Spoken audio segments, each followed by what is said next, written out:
Hello friends, സാന്ത്വനത്തിലേക്ക് എല്ലാവർക്കും സ്വാഗതം. അങ്ങനെ നമ്മുടെ ആനന്ദും ദേവിയും കൂടെ ഇച്ചിരി ഇഷ്ടത്തിലൊക്കെ ആവുകയാണ്. കാരണം ആനന്ദാണെങ്കിൽ ഗോമതിയുടെ വാക്ക് കേട്ട് കുഞ്ഞിന് വേണ്ടി പാട്ടൊക്കെ പാടി കൊടുക്കണമെന്ന് പറഞ്ഞ ഓർമ്മയിൽ ദേവിയുടെ അടുത്ത് വന്ന് വയറ്റിലൊക്കെ കൈ വെച്ചിട്ട് ഒരു പാട്ട് പാടുകയാണ്. ദേവി അങ്ങനെ ചാടി എണീക്കുകയാണ്. എന്താ, ആരാ കരഞ്ഞത് എന്നൊക്കെ ചോദിക്കുന്നുണ്ട് കേട്ടോ. അപ്പോൾ ആനന്ദ് പറയാം, ഞാൻ കുഞ്ഞിന് വേണ്ടി ഒരു പാട്ട് പാടിയതാണ്. എന്നിട്ടൊരു പാട്ടങ്ങ് പാടുവാണ്. അതിൽ ചെറുതായിട്ടൊക്കെ ഒരു മോനാണെന്നുള്ള രീതിയിൽ പാടുക. കുറച്ച് കഴിഞ്ഞ് ആനന്ദ് പറയാം, ചിലപ്പോൾ മോളാണെങ്കിലേ ചോദിക്കില്ലേ ഈ തന്ത എന്ത് പാട്ടാ പാടുന്നതെന്ന് വലുതാകുമ്പോഴത്തേക്കും. അപ്പത്തിനെ ഇപ്പോഴേ അതിന് വേണ്ടിയിട്ട് പരിഹാരം ഉണ്ടാക്കണ്ടേ. ഇനി മോളാണെങ്കിൽ ഏത് പാട്ട് പാടും എന്ന് ആലോചിച്ചുകൊണ്ടിരിക്കുമ്പോൾ ദേവി തന്നെ ഒരു പാട്ട് സെലക്ട് ചെയ്ത് കൊടുക്കുകയാണ്. ഓ, നിനക്ക് വേണ്ടിയിട്ടല്ലല്ലോ ഞാൻ പാടുന്നത്, കുഞ്ഞിന് വേണ്ടിയിട്ടല്ലേ, നിൻ്റെ ഇഷ്ടത്തിന് വേണ്ടിയിട്ടല്ല. അപ്പോൾ ദേവി പറയാം, അമ്മയുടെ ഇഷ്ടം തന്നെയാണ് കുഞ്ഞിൻ്റെ ഇഷ്ടം. ഓ, അങ്ങനെയുണ്ടോ? എന്നാൽ പിന്നെ ഞാൻ പാടാം. പിന്നെ ഒരു കാര്യം നീ ഓർത്തോ, ഈ പാടുന്നൊന്നും നിനക്ക് വേണ്ടിയിട്ടല്ല കേട്ടല്ലോ. അങ്ങനെ ആനന്ദ് കുഞ്ഞിന് വേണ്ടി ഒരു പാട്ട് പാടുകയാണ്. ഇത് കേട്ട് ദേവി സുഖമായിട്ട് കിടന്ന് ഉറക്കുന്നുണ്ട് കേട്ടോ. ഭയങ്കര സന്തോഷമാവുകയാണ്. അത് കഴിഞ്ഞ് ആര്യനും മിത്രയും കൂടെ സംസാരിച്ചുകൊണ്ടിരിക്കുന്ന സമയത്ത് മിത്രയ്ക്ക് ആഹാരമൊക്കെ എടുത്ത് കൊടുക്കുന്നുണ്ട് ആര്യൻ. എന്നിട്ട് പറയാം, ഇനി അങ്ങോട്ട് നല്ലപോലെ ഡയറ്റിനൊക്കെ നോക്കണം, കൃത്യമായിട്ടുള്ള ഭക്ഷണം, നല്ല പോഷകാഹാരം എല്ലാം കഴിക്കണം. കാരണം ഇനി ഫിസിക്കൽ ട്രെയിനിങ് ആണ് വരുന്നത്, അതിൽ പാസ്സാവേണ്ടതാണ്. പിന്നെ ഒരു കാരണവശാലും ട്രെയിനിങ് മുടങ്ങാൻ പാടില്ല. നമ്മളെ രാവിലെയുള്ള ഈ ഒരു പ്രാക്ടീസ് ഇതൊന്നും മുടങ്ങാൻ പാടില്ല. അതിനു വേണ്ടി നിന്നെ എനിക്ക് കുറച്ചുകൂടെ ശ്രദ്ധിക്കണം എന്നൊക്കെ പറഞ്ഞുകൊണ്ടിരിക്കുമ്പോൾ മിത്രയ്ക്ക് സന്തോഷമാവുക കേട്ടോ. മിത്രയോട് ഇത്രയും കെയറിങ്ങൊക്കെ കാണിക്കുന്നുണ്ട്. എന്നിട്ട് മിത്ര എടുത്ത് ചോദിക്കുകയാണ്, ആര്യ, ഞാനൊരു കാര്യം ചോദിക്കട്ടെ, ഈ പോലീസ് ജോലിക്ക് ഞാൻ പോകുന്നതിനുണ്ട് നിനക്ക് എന്തെങ്കിലും വിഷമമോ ബുദ്ധിമുട്ടോ ഉണ്ടോ? എന്ത് ബുദ്ധിമുട്ട്? ഒന്നുമില്ലെന്നേ. നിൻ്റെ ആഗ്രഹം എന്താ? പോലീസ് ആവുക എന്നുള്ളതല്ലേ. ആ ആഗ്രഹം സാധിച്ചെടുക്കുക, അതാണ് വേണ്ടത്. അതിനു വേണ്ടി മറ്റുള്ള എന്ത് തടസ്സങ്ങളുണ്ടെങ്കിലും നീ അത് മൈൻഡ് ചെയ്യരുത്. നമുക്ക് ലക്ഷ്യം എന്താണോ അതിലേക്ക് എത്തിച്ചേരണം, അതാണ് വേണ്ടത്, മനസ്സിലായോ? അപ്പോൾ നീ ഒരു കാര്യം ചെയ്യും, അതൊന്നും ഓർക്കണ്ട. അങ്ങനെയല്ല ആര്യ, പോലീസൊക്കെ ആകുമ്പോൾ സമയത്തിന് വീട്ടിലെത്താൻ കഴിയില്ല, പിന്നെ പല പല പ്രശ്നങ്ങളിൽ പോയി പെടേണ്ടി വരും. ഇങ്ങനെയൊക്കെയുള്ള ഒത്തിരി കാര്യങ്ങളില്ലേ. എനിക്ക് ആര്യനോടും വലുതായിട്ടൊന്നും മിണ്ടാനോ സംസാരിക്കാനോ കിട്ടില്ല. തിരിച്ച് ആര്യനായാലും അങ്ങനെ തന്നെ. അതൊക്കെ ഒരു ബുദ്ധിമുട്ടാവില്ല. അങ്ങനെയൊന്നുമില്ല, അതൊക്കെ അതിൻ്റേതായിട്ടുള്ള വഴിക്ക് അങ്ങ് പൊക്കോളും. നീ അതൊന്നും ഓർത്ത് ടെൻഷൻ ആവണ്ട. ഇപ്പം നമുക്കിത് പഠിച്ച് പാസ്സായി എടുക്കുകയാണ് വേണ്ടത്. എക്സാം മാത്രമേ കഴിഞ്ഞിട്ടുള്ളൂ. ഫിസിക്കൽ ടെസ്റ്റാണ് ഏറ്റവും ടാസ്ക്കായിട്ട് നിൽക്കുന്നത്. നീ അതിനു വേണ്ടി മുന്നോട്ട് പ്രയത്നിക്കും. നിന്നെ ഒരു പോലീസുകാരിയാണ്, അതെൻ്റെ ആഗ്രഹമാണ്. ഞാനത് സാധിച്ചിരിക്കും. ഒരു ഭാര്യയ്ക്ക് ഭർത്താവ് കൊടുക്കുന്ന വാക്ക്, അവൾക്കൊരു സപ്പോർട്ടും കരുതലും ഒക്കെ ഒരു ഭർത്താവ് കൊടുക്കാനുള്ളതല്ലേ, അത് ഞാൻ നിനക്ക് തരുന്നു. നീ അത് സാധിച്ചു തരണം, അത്രയേ ഉള്ളൂ. അപ്പം മിത്ര പറയാം, അപ്പോൾ ആര്യന് സ്വന്തമായിട്ട് ആഗ്രഹങ്ങളൊന്നും ഇല്ലേ? ഉണ്ട് എന്നും പറഞ്ഞ് അതൊക്കെ മാറ്റി വെച്ചാലും ശരി തന്നെ, നിൻ്റെ കാര്യങ്ങളാണ് ഇപ്പം എനിക്ക് അത്യാവശ്യമുള്ള കാര്യം, അത് നടക്കട്ടെ എന്നൊക്കെ പറയാം.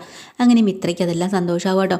അന്ന് രാത്രി ഇവിടെ ആകാശ് ഗോമതി സ്റ്റോറിൽ നിന്ന് ഇറങ്ങിപ്പോയല്ലോ, ബാലം വഴക്കൊക്കെ കൊടുത്തിട്ട് ശരിക്കും കുടിച്ച് മതിച്ചിട്ടാണ് വരുന്നത് കേട്ടോ. വീട്ടിലേക്ക് കയറി കഥയൊക്കെ തുറന്നു കൊടുക്കുന്നത് ഗോമതിയാണ്. ആകാശിൻ്റെ നിൽപ്പും പെരുമാറ്റവും സംസാരവും ഒക്കെ കാണുമ്പോൾ തന്നെ ഗോമതിക്കൊരു പന്തികേട് തോന്നുക. എന്താണ് നീ ഇത്ര ലേറ്റായത്? ഓ, താമസിച്ചോ അമ്മേ? എടാ, നിന്നോടാ ചോദിച്ചത്. അതെ, എൻ്റെ ജീവിതം തകർന്നമ്മേ. അത് നീ കുടിച്ചോടാ, നീ ഒന്ന് ഊതിക്കേ. ഊതാനാ പറഞ്ഞത്. അങ്ങനെ ആകാശം ഊതുമ്പോഴത്തേക്കിന് ഭയങ്കര സ്മെല്ല് വരുമോ. ദൈവമേ, നീ മൂക്കറ്റം കുടിച്ചില്ലേ? എന്തിനാടാ കുടിച്ചത്? എനിക്ക് സമാധാനക്കേടാ അമ്മേ. എന്ത് സമാധാനക്കേടാടാ? സുന്ദരിയായ ജോലിയുള്ള നല്ലൊരു ഭാര്യയുണ്ട്, വീട്ടുകാരുണ്ട്, എല്ലാവരും ഉണ്ട്. നിനക്ക് ഇത്രയും നല്ലൊരു കുടുംബമൊക്കെ ഉള്ള നിനക്ക് എന്ത് സമാധാനക്കേട്? സ്വസ്ഥതയില്ല പോലും അവന്. കൊള്ളാം, ഇങ്ങനെ പോയാലേ ശരിയാകത്തില്ല. പിന്നെ അമ്മയുടെ മോനുണ്ടല്ലോ ഈ ആകാശ് വെറും ഒരു തോൽവിയാണ്. എൻ്റെ വേദന അമ്മയെങ്കിലും ഒന്ന് മനസ്സിലാക്കണം. മിണ്ടി പോകരുത് നീ.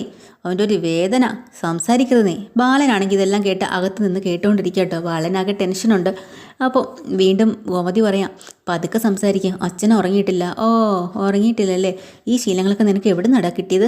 എന്ന് മുതലാടാ നീ ആരെ കണ്ടടാ നീ പഠിച്ചത്? അമ്മയ്ക്ക് എന്നെ മനസ്സിലായിട്ടില്ലമ്മേ. എടാ, നിന്നെ എത്ര സ്നേഹിച്ചാടാ ഞാൻ നിന്നെ വളർത്തിയത്. എൻ്റെ മുന്നിൽ ഇങ്ങനെ വന്ന് നിൽക്കാൻ നിനക്ക് എങ്ങനെ തോന്നിയടാ? പറ. നിനക്ക് അത്രയ്ക്ക് അഹങ്കാരമല്ലേ? അമ്മ കരയരുത്, കരയാതിരിക്കുക. പിന്നെ ഞാൻ വേറൊന്നും കൊണ്ടല്ല. അമ്മ കരഞ്ഞ ഞാനും കരയും. ഞാൻ കരയാൻ നിനക്ക് സങ്കടമാവും അല്ലേ? അതെ, സങ്കടമാവും. എന്നെ സന്തോഷിപ്പിക്കാനാണല്ലോ അല്ലേ നീ ഈ കുളത്തിൽ വന്ന് ഇവിടെ നിൽക്കുന്നത്? ആണോടാ എന്ന് പറഞ്ഞ് കുറേ അടി അങ്ങോട്ട് വെച്ച് കൊടുക്കുന്നുണ്ട് കേട്ടോ. ഇതെല്ലാം കേട്ടും കൊണ്ട് അകത്ത് ഇരിക്കുകയാണ് കേട്ടോ ബാലൻ. എന്നിട്ട് പറയാം, അടിച്ചോ, എന്നെ എത്ര വേണമെങ്കിലും അടിച്ചോ, പക്ഷേ എനിക്ക് കണ്ണീര് കാണണം. കണ്ണീരോ? ആരുടെ? എന്നെ ഓർത്ത് വേദനിച്ച് കരയണം. അപ്പോൾ ഞാൻ നിന്നെ ഓർത്ത് വേദനിച്ച് കരയണം അല്ലേ? നിനക്കെൻ്റെ കണ്ണീര് കാണണം അല്ലേടാ? അമ്മയെ വേദനിപ്പിച്ച് നിനക്ക് എന്താടാ കിട്ടുന്നത്? അയ്യോ അമ്മേരെ കണ്ണീര് കാണണമെന്നല്ല ഞാൻ പറഞ്ഞത്. ഇവിടെ വേറൊരാളുണ്ടല്ലോ, ആ അമ്മയുടെ കണ്ണീര് കാണണ്ട എനിക്ക്, വേറൊരാളുടെ ബാലനെ ഉദ്ദേശിച്ചാൽ പറയാനേട്ടോ. അപ്പോൾ അതും കൂടെ കേൾക്കുമ്പോഴത്തേക്കും ഗോമതിക്ക് നല്ല വിഷമമാവാണ് കേട്ടോ. അങ്ങനെ എങ്ങനെയെങ്കിലും ഈ ആകാശിനെ പിടിച്ച് അകത്തേക്ക് കൊണ്ടുപോകാൻ വേണ്ടി തള്ളി ഉന്തി വിടുന്നുണ്ട്. അപ്പോഴാണ് സുകന്യ അങ്ങോട്ട് കയറി വരുന്നു കേട്ടോ. അപ്പോൾ സുകന്യ കാണുമ്പോഴത്തേക്ക് ഗോമതി ഒന്ന് പരിങ്ങാണ്. അപ്പോൾ ചോദിക്കുന്നുണ്ട്, അതെ ഇതിപ്പോൾ ആകാശിതെന്താ ഇങ്ങനെ വന്നിരിക്കണത്? ഞാനാണെങ്കിൽ കുടിക്കാനായിട്ട് വെള്ളം എടുക്കാൻ വേണ്ടിയിട്ടാണ് ഇങ്ങോട്ട് വന്നത്. ബെഡ്റൂമിനകത്ത് കുറച്ച് വെള്ളം കൊണ്ടുവയ്ക്കാൻ പോലും ഇവിടെ ആർക്കും സമയമില്ലല്ലേ. ഞാൻ ഇത്രയും നേരം കാത്തു. പിന്നെ കൃഷ്ണമംഗലത്താണെങ്കിലേ അവിടെ എല്ലാം എനിക്ക് ബെഡ്റൂമിൽ കൊണ്ട് വെച്ച് തരും.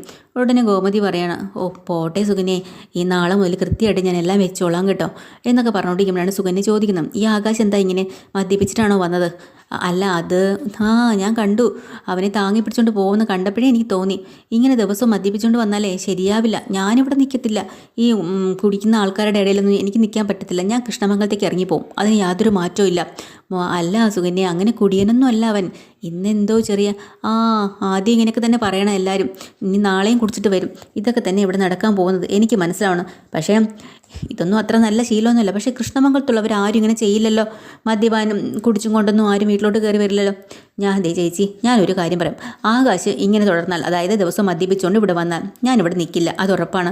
അയ്യോ സുകന്യ അങ്ങനെയൊന്നും ചിന്തിക്കില്ലേ, നീ ദേവി ഇത് കൃഷ്ണമംഗലത്തിൽ നിന്ന് പോകുന്ന കാര്യം ചിന്തിക്കില്ലേ? അങ്ങനെയാണെങ്കിലേ ഗോമതി ചേച്ചി എന്നെ അവനെ പറഞ്ഞ് മനസ്സിലാക്ക്, മേലിൽ ഇതൊന്നും ആവർത്തിക്കരുതെന്ന്. ഇനി ചേച്ചിക്ക് പറയാൻ മടിയാണെങ്കിൽ വേണ്ട, ഞാൻ തന്നെ പറയാം. അയ്യോ വേണ്ട സുകന്യ ഒന്നും പറയണ്ട, ഞാൻ തന്നെ പറഞ്ഞോളാം. സുകന്യ ചെന്ന് കിടന്നോ. ചേച്ചിയും ആകാശിന് മദ്യത്തിനോട് ഇത്രയ്ക്ക് അഡിക്ഷൻ ഉണ്ടോ? അങ്ങനെയാണെങ്കിൽ അവൻ നമുക്ക് പിടിച്ചു കെട്ടി ഡി അഡിക്ഷൻ സെൻറ്ററിലേക്ക് കൊണ്ടുവിട്ടാലോ എന്ന് ചോദിക്കട്ടോ. സുകന്യ നീ എന്തൊക്കെയായി പറയുന്നത്? ആവശ്യമില്ലാത്ത കാര്യങ്ങളാണ് നീ സംസാരിക്കുന്നത്. അങ്ങനെയുള്ളവനല്ല എൻ്റെ ആകാശ്. അവൻ അങ്ങനെ മദ്യത്തിന് അടിമയൊന്നുമില്ല. ഇന്ന് അവനൊരു അബദ്ധം പറ്റി, അത്രയേ ഉള്ളൂ. അതൊക്കെ ശരി തന്നെ. പക്ഷേ ഡി അഡിക്ഷൻ സെൻറ്ററിലേക്ക് കൊണ്ടുപോയാൽ പെട്ടെന്ന് തന്നെ ശരിയാവും, ഒന്നുകൊണ്ടും പേടിക്കണ്ട. വീണ്ടും ഇത് തന്നെയാണ് സുകന്യ പറയുന്നത് കേട്ടോ. അങ്ങനെയൊക്കെ പറയുമ്പോൾ തന്നെ ഗോമതിക്ക് നല്ല വിഷമമാണ് കേട്ടോ. അതൊക്കെ കഴിഞ്ഞിട്ട് ആകാശാണെങ്കിൽ അകത്തേക്ക് കയറിച്ചല്ലോ. മീനാക്ഷി അവിടെ ഉണ്ട്. മീനാക്ഷിക്ക് ആകാശിൻ്റെ വരവ് കണ്ടപ്പോഴേ മനസ്സിലായി എന്തോ കുഴപ്പമുണ്ടെന്ന്. ആകാശ് നീ കുടിച്ചിട്ടുണ്ടോ? കുടിച്ചു. മീനാക്ഷി നീ ആരാ? എൻ്റെ ഫ്രണ്ടിൽ നിൽക്കുന്ന മീനാക്ഷിയാണോ? പിന്നെ ആരാ? അല്ല ഒരാളാണോ രണ്ടുപേരാണോ? പിന്നെ എനിക്ക് രണ്ടായിട്ട് കാണുന്നുണ്ട് എന്ന് പറയാട്ടോ. അത് ശരി, അപ്പം നിനക്കെന്നെ രണ്ടായിട്ട് കാണുന്നുണ്ട് അല്ലേ? ഇങ്ങനെയാണെങ്കിലേ ദിവസം കുടിച്ചിട്ട് വന്നോ. നീക്ക് രണ്ടല്ല 10ആയിട്ടും 12ആയിട്ടും ഒക്കെ കാണട്ടെ, അതാ നല്ലത്. പിന്നൊരു കാര്യം, ഇങ്ങനെ കുടിച്ചിട്ട് വന്നെന്നും പറഞ്ഞുകൊണ്ടേ ഇവിടെ ആരും നിന്നെ മൈൻഡ് ചെയ്യാൻ പോകുന്നില്ല. അതാ പറഞ്ഞത്, ആരും എന്നെ മനസ്സിലാക്കുന്നില്ല. എൻ്റെ മനോവിഷമം കൊണ്ടാണ് ഞാൻ കുടിച്ചത്. പിന്നെ നിനക്കറിയാലോ, എനിക്കൊന്നും അറിയേണ്ട ആവശ്യമില്ല. നിൻ്റെ അഹങ്കാരം കൊണ്ടാണ് നീ ഓരോന്നും കാട്ടിക്കൂട്ടി വച്ചിരിക്കുന്നത്. പിന്നെ വേറൊരു കാര്യം, ഈ കുടിച്ച് മതിച്ചൊക്കെ ഇങ്ങനെ വന്നു എന്ന് പറഞ്ഞേ എൻ്റെ മനസ്സലിയാണെന്ന് പോവില്ല. ഇതൊക്കെ കണ്ടും കേട്ടും നിങ്ങൾ തന്നെത്താൻ ഉണ്ടാക്കി വെക്കുന്ന ഓരോ വിനയ്ക്ക് അവസാന കരളെല്ലാം അങ്ങ് പോകുമ്പോൾ വീട്ടുകാർ തന്നെ കരൾ തരേണ്ടി വരും. പക്ഷേ എന്നെ അതിന് കിട്ടത്തില്ല കേട്ടോ. ഞാൻ അതിനൊന്നും നിന്ന് തരയില്ല. പിന്നെ അവനവൻ തന്നെ അനുഭവിക്കേണ്ടി വരും ആകാശേ എന്നും പറയണ്ട. അപ്പോഴത്തേക്കിനും ആകാശിന് പിന്നെ അതിൽ കയറി പിടിക്കും കേട്ടോ. കരൾ തരില്ലല്ലേ നീ കൊള്ളാമല്ലേ, ഇങ്ങനെ തന്നെ വേണോടി എന്നൊക്കെ പറയാം.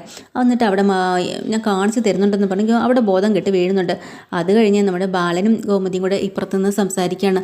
ബാലൻ പറഞ്ഞിട്ടുണ്ട്, ഇവൻ കുടിച്ചിട്ടാണ് വന്നിരിക്കുന്നതെന്ന് ചോദിക്കുമ്പോൾ ഗോമതി പറയാം, ബാലേട്ടാ അവൻ്റെ മനോവിഷമം കണ്ടല്ലേ അവൻ ഇങ്ങനെയൊക്കെ ചെയ്യുന്നത്. എന്ത് വിഷമം, അവൻ്റെ മനോവിഷമം മാറ്റേണ്ട കണിയൊക്കെ എൻ്റെ കയ്യിലുണ്ട്. പിന്നെ വേണ്ടാന്ന് വെച്ചിട്ട് പിന്നെ അങ്ങനെയല്ല, അവൻ നമ്മൾ കൂടുതൽ അവൻ്റെ കാര്യമൊന്നും ശ്രദ്ധിച്ചിട്ടുണ്ടോ? ആര് പറഞ്ഞു അവൻ്റെ കാര്യങ്ങളൊന്നും ഞാൻ ശ്രദ്ധിച്ചിട്ടില്ല. നീ എന്തൊക്കെയാണ് ഗോമതി പറയുന്നത്? അങ്ങനെയല്ല, നമ്മൾ അവന് എന്തെങ്കിലും ഒരു സപ്പോർട്ട് കൊടുത്താൽ അവൻ വേറെ ഒരാളുടെ അടുത്തേക്ക് പോവോ? പിന്നെ അവനെന്ന് വെച്ചാൽ ബാലേട്ടൻ എന്താ ആഗ്രഹിച്ചത്? നമ്മളെ കൂടെ ഇവിടെ നിൽക്കണമെന്നല്ലേ? അതായത് ബാലേട്ടൻ്റെ കാലം കഴിഞ്ഞാലും ഈ ഗോമതി സ്റ്റോർ ആകാശം നോക്കണം, അതല്ലേ? പക്ഷേ ആകാശിൻ്റെ താല്പര്യം എന്താ? അവന് സ്വന്തമായിട്ട് ബിസിനസ് നടക്കണം. അതിന് അവൻ്റെ സാമ്പത്തികവും ഇല്ല. അതുകൊണ്ടല്ലേ അവൻ പലയിടത്തും പോയി ചാടിപ്പോയത്. അതിനുവേണ്ടി ബാലേട്ടൻ സഹായിച്ചിരുന്നുവെങ്കിൽ അവൻ വേറെ എവിടെയെങ്കിലും പോകുമായിരുന്നോ? ബാലേട്ടനനുസരിച്ച് ഇവിടെ നിൽക്കില്ലായിരുന്നോ? എടി അവൻ എങ്ങനെ സഹായിക്കാനാ പറ? അത് ബാലേട്ടൻ അവനോട് അത്ര ഇതില്ല, അതുകൊണ്ടാണ്. എടി അതൊന്നുമല്ല കാര്യം, നിനക്ക് മനസ്സിലായിട്ടില്ല. അവന് ഉത്തരവാദിത്വം ഇല്ല. ഞാനുള്ള പൈസ എല്ലാം വാങ്ങിച്ചും പറക്കി അവനൊരു ബിസിനസ് തുടങ്ങാനോ അവനൊരു സ്വന്തമായിട്ട് കട തുടങ്ങാനോ എന്തെങ്കിലും ഞാൻ ഒരു സഹായം ചെയ്ത് കൊടുത്താൽ അവനത് ഉത്തരവാദിത്വത്തോട് ഏറ്റെടുക്കാൻ ചെയ്യില്ല. അതിനുള്ള പ്രാപ്തി അവനില്ല, അവൻ ചെയ്യില്ല, മടിയൻ അവൻ. അതുകൊണ്ടാണ് ഞാൻ ഇങ്ങനെ അവന് വേണ്ടി സപ്പോർട്ട് ചെയ്യാത്തത്. ഇപ്പം നിനക്ക് മനസ്സിലായോ? എന്നാലും ബാലേട്ടാ, അത് മര്യാദയ്ക്ക് ഇവിടെ തന്നെ ജീവിച്ചാൽ അവനെ എന്നെ കൊള്ളാം, നീ അവനോട് തന്നെ പറഞ്ഞേക്ക്. അല്ലാതെ എല്ലാ മക്കളും എനിക്ക് ഒരുപോലെ തന്നെയാണ്. ഒരാളെ മാത്രമായിട്ട് ഞാനങ്ങനെ പ്രത്യേകം മാറ്റി നിർത്തപ്പെടുകയോ കാണുകയോ ചെയ്തിട്ടില്ല. എന്നൊക്കെ പറഞ്ഞ് ബാലൻ ദേഷ്യം പിടിച്ച് അവിടെ നിന്ന് ഇറങ്ങി പോവാട്ടോ. ഗോമതിയാണെങ്കിൽ ആകെ ടെൻഷനായി ഇനി എന്ത് ചെയ്യും എന്ന് പറഞ്ഞ് വിഷമിച്ച് നിൽക്കുന്നുണ്ട്. എപ്പിസോഡ് തീരെ ഡീറ്റെയിൽഡ് എപ്പിസോഡുമായി വീണ്ടും വരാം. ചാനൽ ഇഷ്ടമായി ലൈക്ക് ചെയ്യുക, ഷെയർ ചെയ്യുക, സബ്സ്ക്രൈബ് ചെയ്യുക. താങ്ക്